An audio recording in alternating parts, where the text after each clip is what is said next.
Kau boleh dah lu, ni boleh nyoji. Yang anak kau kamu saya ujung be.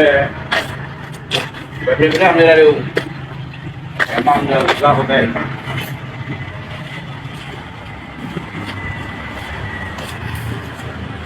Lu boleh dah lu kau minta. Hello, nak kau punya sebelumnya. Itu kau boleh kau masalah. Tak dia orang itu. Apa nak menjadi tegak? Ina hari itu berada.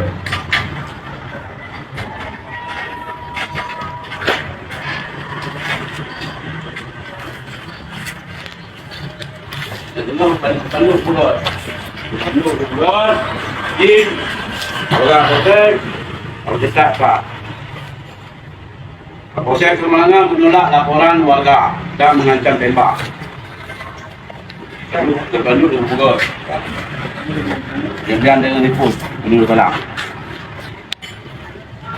Ya. Tapi Kak Adikos kena pengaduan dari ini kan dari sana. Anai terima. Oh, Anai terima kalau bukan ada baik ke, kita terima dua belah pihak. ya. Kalau dua belah pihak kita terima. Anai dia. Dia cerita orang yang nanya di Gamian. Ini apa ya? Kenapa awal pok barang inang dipo dengan nak milik dipo kai pok barang ini baru milik dipo. Anak sebab, Karena sebab.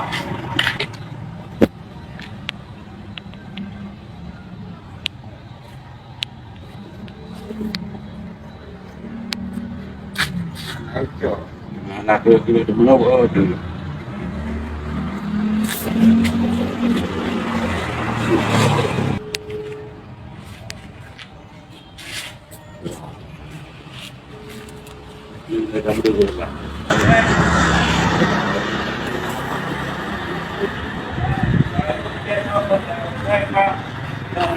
KAI Bintang Belun Mak Polsek Semarang apa?